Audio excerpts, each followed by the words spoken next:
आप मरियम का यीशु मसीह के प्रति जो आत्मिक ज्ञान था, काना की शादी में एक बहुत ही बारीक और बहुत ही सामर्थी सामर्थी विश्वास को आप देखोगे। मैं आज के दिन में परमेश्वर की आत्मा में होकर मरियम का उस विश्वास के कुछ हिस्सों को आपके सामने रखना चाहता हूं। परमेश्वर की आत्मा सहायता करे। एक सबसे बड़े सवाल के साथ कि क्या हम सच में यीशु मसीह को जानते हैं? मरियम के जीवन से यीशु का ज्ञान जो मरियम के अंदर था, वो क्या कर सकते थे, उस ज्ञान के कुछ झलक को परमेश्वर की आत्मा में हम अध्ययन करेंगे। प्रभु की आत्मा हमारी सहायता करें। आइए देखते हैं पहला कौन सा हिस्सा है।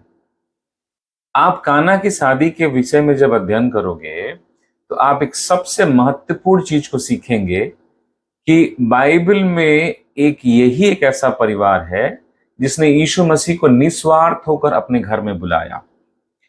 जिस घर में ना तो कोई बीमार था, ना कोई दुष्टात्मा के बंधन में था, ना ही कोई और परेशानी थी, लेकिन इस घर के अंदर में घर के जो मुखिया था, जो यीशु को अपने घर में आमंत्रित किया, उसके अंदर में एक लालसा थी कि मैं अपने जीवन के खुशियों के समय में यीशु को अपने घर में आमंत्रित करूं, निस्वार्थ होकर।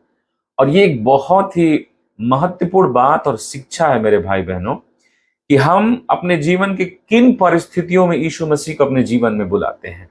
उस समयों में जब आप बीमार हो, उस समयों में आपको यीशु चाहिए, जब आपके घर में परेशानियां हैं, दुष्ट आत्माओं का काम है, या किसी भी तकलीफ से आप परेशानी से गुजर रहे हो, हम किन हालातों में यीशु को अपने जीवन में चाहते हैं, ये एक सोचने का विषय है। लेकिन काना के इस परिवार में यीशु किसी भी तकलीफ के कारण नहीं, लेकिन यीशु इस परिवार के अंदर में खुशी का माहौल है और खुशी के माहौल में शरीक होने के लिए बुलाए गए थे। जीवन के अंदर में हमें भी निस्वार्थ होकर यीशु को अपने जीवन में बुलाने वाला बनना है। Praise the Lord. और सच में इस प्रकार इस घर के अंदर एक मिरेकल आया। आज हमारे जीवन में भी यीशु ऐसे कई मिरेकल्स को करेंगे जिसके लिए शायद आपने प्रार्थना नहीं किया, जिसको शायद आपने नहीं मांगा, लेकिन फिर भी यीशु आपके लिए करने में समर्थी है। मरियम के जीवन की कुछ विशेष बातों को हम यहां पर देखते हैं। एक सवाल के साथ, मरियम यीशु को जानती थी। ये एक बहुत महत्वपूर्ण हिस्सा है कि आप इस बात को सोचो, क्या हम सच में यीशु मसीह को जानते हैं? और अगर जानते हैं तो हमारा चाल, हमारी बातें, हमारा व्यवहार, हमारा जीवन जीने का तरीका किस रीति से है, हम उसको थोड़ा अच्छे से समझें ताकि हम और ज्यादा प्रभु के नजदीक आए। मैं 3 पॉइंट आपको दिखाना चाहता हूं। पहला पॉइंट, जब आप यूहन्ना रचित सुसमाचार उसका 2 अध्याय और उसके 3 पद को पढ़े तो वहां पर लिखा है, जब दाखरस घट गया तो यीशु की माता ने उससे कहा, उनके पास दाखरस नहीं रहा। अब एक बात ध्यान दीजिए, मरियम उस घर में एक मेहमान के रूप में गई है। उस घर का माहौल बहुत अच्छा है, घर के अंदर अच्छा खाने पीने का माहौल है, लोग इंजॉय कर रहे हैं, लोग खुशी खुशी बात कर रहे हैं, उस शादी को इंजॉय कर रहे हैं, सारी बातें।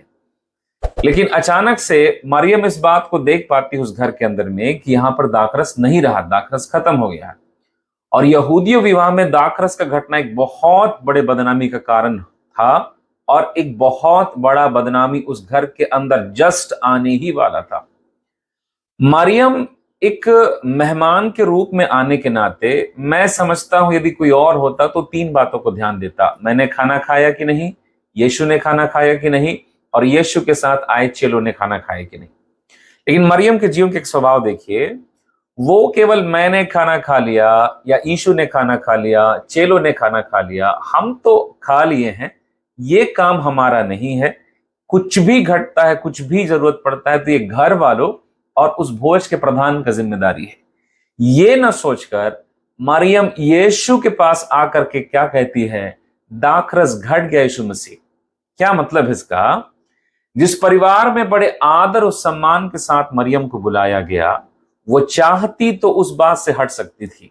वो चाहती तो आकर यीशु के साथ शिकायत करती या बुरी बातें बोलती कि अरे यहां तो ऐसा घट गया, इनका व्यवस्था अच्छा नहीं है। ऐसा न करने के बजाय वो आकर यीशु से एक बात कर रही है, एक विनती के तर्ज पर बोल रही है, प्रभु कि आप कुछ करो यीशु, क्या मतलब इसका? अगर आप वास्तव में परमेश्वर को जानते हैं, अगर आप आत्मिक हो, आप केवल अपनी उन्नति, अपनी आशीष, अपना नाम का ऊंचा उठना, अपना समृद्धि, अपना बढ़ाई केवल नहीं देखोगे, आप उन हर एक के दुख को, परेशानियों को और विपत्तियों को अपना मानोगे जिनके साथ आप चल रहे हो, जिस कलीसिया के विश्वासियों के साथ आप चल रहे हो, जिन परिवारों के साथ आपका उठना बैठना है।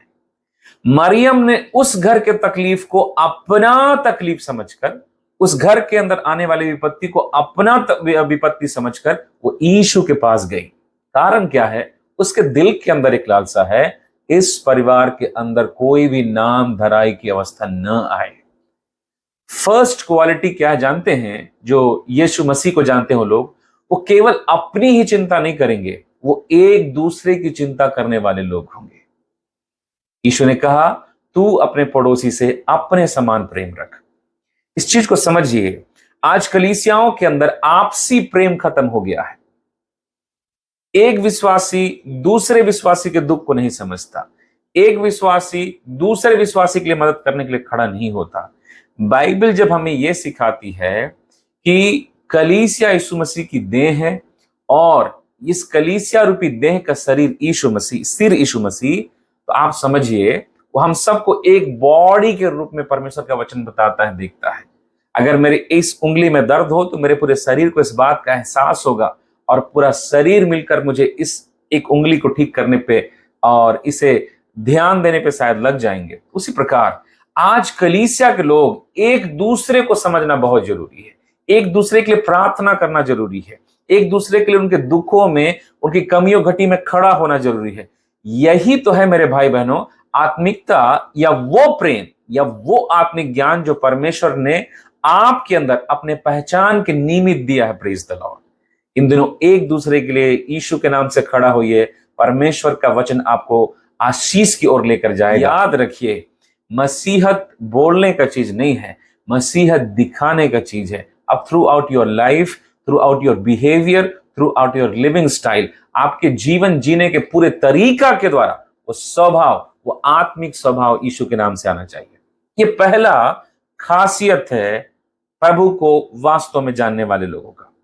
दूसरा, ध्यान दीजिएगा, मरियम जब इस बात को जानी कि इस घर में दाखरस नहीं है, वो यीशु के पास आकर कहती है कि दाखरस घट गया है।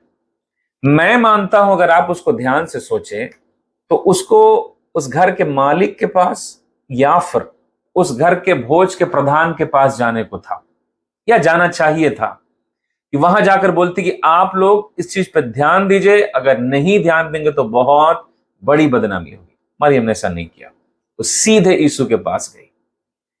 इसमें अनुग्रह की बात क्या है? मरियम ये जानती थी कि जो यीशु मेरे घर में रहता है, जिसको मैं बेटा बेटा कह के बुलाती हूं, वो संसार में मेरा पुत्र तो है, लेकिन साथ ही साथ मेरा उद्धारकर्ता और मेरा सृष्टिकर्ता परमेश्वर है। हालेलुया।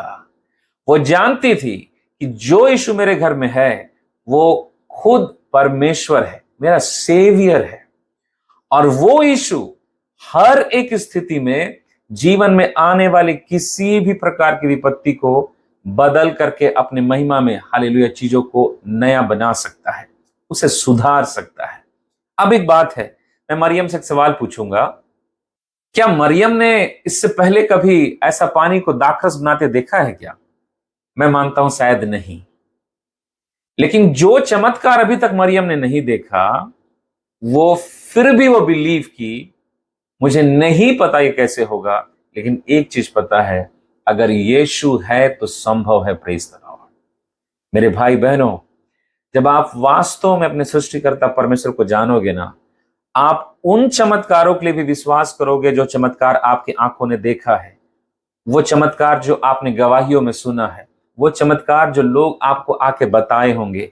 लेकिन सच कहूं, अगर वास्तव में आप उस सृष्टिकर्ता परमेश्वर की पहचान अच्छे रीति से अपने जीवन में रखते हो, आप उन चमत्कारों के लिए भी प्रभु पर भरोसा रखोगे और परमेश्वर पर आशा रख के उसके वचन पर चल के अपने आप को समर्पित करोगे, यीशु के पास रहोगे, उससे कहोगे जो चमत्कार आज तक आपने नहीं देखा। Praise the lord, hallelujah. वो आपके लिए अद्भुत, वो चमत्कार भी करेगा जिसको आपने सुना है, देखा है और आपने गवाहियां सुनी है, लेकिन वो भी करने में सामर्थ्य है जो वास्तव में आज तक आपने नहीं देखा हो। Praise the Lord.